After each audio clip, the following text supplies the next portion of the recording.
Hey, Carpool crew, whether you're driving home from a weekend at the lake, eating toast at the kitchen table, or hanging out in the back seat with your fishing hat still on, I'm Pastor Justin, and this is Carpooling with Jesus. Today, we're talking about one of the most surprising and awesome miracles Jesus ever did, and it happened after he rose from the dead. It's got fishing, a huge surprise, and something I think you'll never forget. Let's check out today's verse in John chapter 21, verse 11. So Simon Peter climbed up and hauled the net ashore full of large fish, 153 of them. Even though there were so many, the net was not torn. Let me say it again. 153 big fish, and the net didn't even break. Here's what happened. After Jesus rose from the dead, some of his disciples weren't sure what to do next. So they went back to what they knew, fishing. They were out on the water all night, but they didn't catch anything. No fish, no dinner, no success.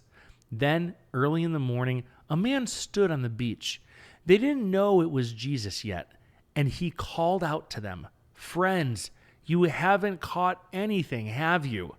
"Nope." "Try the right side of the boat." And they did. Suddenly, boom, the net filled with fish. Not just a few, but 153 large fish. And here's the wild part. The net didn't tear. They'd seen miracles before, but this one hit different. It was after the resurrection, and Jesus was still showing up. That's when it hit them. That's Jesus. Peter jumps into the water to get to him faster. The others row the boat with the net. And when they get there, Jesus is waiting on the beach, not with a sermon, but with breakfast. He made them a fire, grilled some fish. He broke some bread. No spotlight, no speeches. There were no crowds. Just Jesus helping and providing and reminding them he's still with them. If Jesus were sitting with you right now, he'd probably say, when things aren't working, don't quit. I'm right here, and I know what you need. Those disciples worked hard all night and still came up empty. Then Jesus told them to try again, just in a new way. Same boat, same net, different side. And suddenly, everything changed. Let me tell you a quick story.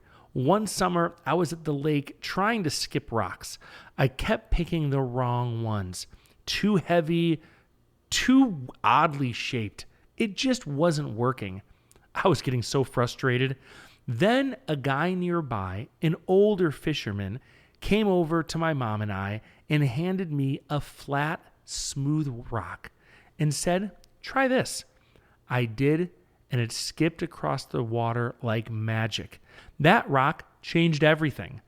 I just needed the right direction, a little bit of help. I want you to remember this. When we listen to Jesus and try again his way, amazing things happen. What's something that hasn't worked for you lately? Maybe it's being kind to someone who's tough. Maybe it's trying to get along with a sibling. Maybe it's trying to get along with a sibling or remembering to help around the house. Take time to ask Jesus, is there a new way I can try this again? You can even write it down. Pray about it. Even if you're tired of trying, try again with Jesus. You never know what kind of miracle is waiting on the other side of the boat. Parents, if you love today's podcast, share with some parent friends so they can have faith-filled moments too. And remember, no matter where you are or how you're listening, God loves you. Before you go, answer this question together. What's something in your life that hasn't been working lately? And what's one new way you can cast again with Jesus this week? I'll see you tomorrow on Carpooling with Jesus.